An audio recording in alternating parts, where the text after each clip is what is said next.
क्या आपने कभी सोचा है अगर यूजीसी खत्म हो जाए तो सबसे पहले किसका एडमिशन रुक जाएगा, किसकी प्रोफेसर बनने की उम्मीद टूट जाएगी और किसके लिए यूनिवर्सिटी फिर से पैतृक जागीर बन जाएगी। आज हम उसी यूजीसी की बात करेंगे जिससे कुछ लोग डरते हैं और जिसके बिना कुछ लोग जी नहीं सकते। मैं अभागा सवर्ण हूँ। ये पंक्तियां पिछले कुछ दिनों से सोशल मीडिया पर खूब वायरल हैं। कुमार विश्वास जी की फेसबुक अकाउंट से ये पोस्ट की गई है। जब ये पंक्तियां लिखी गई थी तो सवाल उठा, अगर आप अभागे हो तो सदियों से भाग्य किसके पास था। आज का वीडियो इसी सवाल का जवाब है यूजीसी के जरिए। ये किताब सिर्फ कानून नहीं है, ये बहुजन समाज की आखिरी ढाल है। यूजीसी इसी किताब की शिक्षा में मौजूदगी है, इसलिए आज यूजीसी पे हमला है। नमस्कार साथियों, आज हम बात करेंगे शिक्षा की, लेकिन सिर्फ किताबों की नहीं, हक, बराबरी और संविधान की। आज का सवाल सिर्फ इतना है, यूजीसी से डर किसे लगता है और क्यों। चलते हैं शुरुआत से। यूजीसी क्या है? University grant commission. साल 1956 देश की उच्च शिक्षा को एक सिस्टम देने के लिए, एक मानक तय करने के लिए और सबसे अहम, हर समाज को बराबरी अवसर देने के लिए। यूजीसी सिर्फ संस्था नहीं है साथियों, ये संविधान की सोच है। यूजीसी लागू होते ही विरोध क्यों?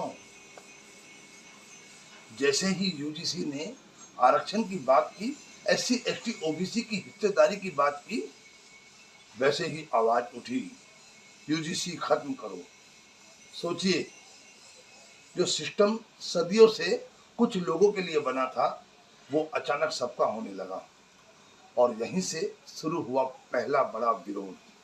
साल 2012 यूजीसी ने साफ कहा, बैकलॉग भरेंगे, आरक्षण लागू होगा, बहुजन को रिसर्च और प्रोफेसरशिप मिलेगी और पहली बार विश्वविद्यालयों में बहुजन दिखने लगा, बहुजन की मौजूदगी दिखने लगी। लेकिन साथ ही विरोध भी और तेज हो गया।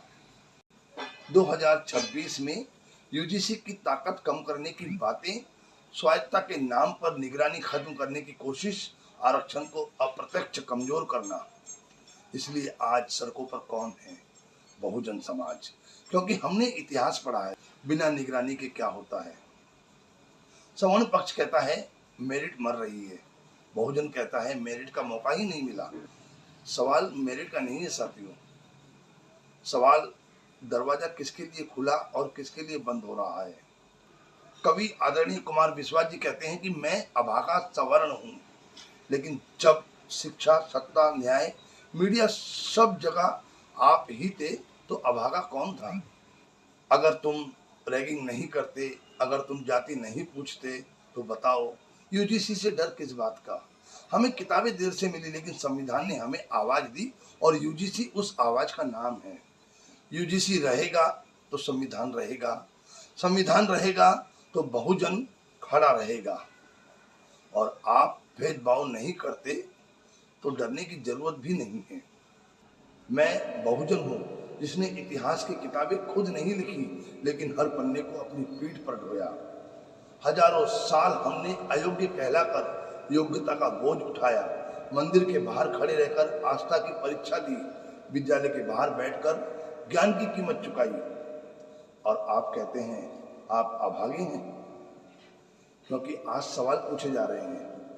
हम पूछते हैं हम क्या थे, जब सवाल पूछने का हक भी हमारे लिए पाप था। आपके शिखरों पर आपका कुनबा बैठा रहा और हमारी पीढ़ियां जमीन पर बैठने की इजाजत मांगती रही। आज जब संविधान ने हमारे लिए दरवाजे की कुंडी हिलाई तो आपको लगता है आपसे सब कुछ छीना जा रहा है। लेकिन सच ये है, आज भी 90% सत्ता, संपत्ति और संरचना आप ही के पास है, और जो 10% हम तक पहुंचा भी है तो आप अन्याय कहते हो। हमने आरक्षण को कभी भीख नहीं माना, ये उस मेहनत का ब्याज भर है जो सदियों से हमसे वसूला गया। और आप अभागे नहीं, आप असहज हैं, क्योंकि पहली बार बराबरी का आईना आपके सामने रखा गया है। हम बहुजन हैं, हम क्रोध नहीं चाहते, हम संघर्ष के बाद भी संवाद चाहते हैं। हमें आपकी कुर्सी नहीं चाहिए, हमें सम्मान के साथ खड़े रहने की जगह चाहिए। और याद रखिए, जब बराबरी आएगी तो कोई अभागा नहीं होगा, ना सवर्ण ना बहुजन, तब केवल न्याय ही होगा। जय संविधान, जय शिक्षा, जय बहुजन।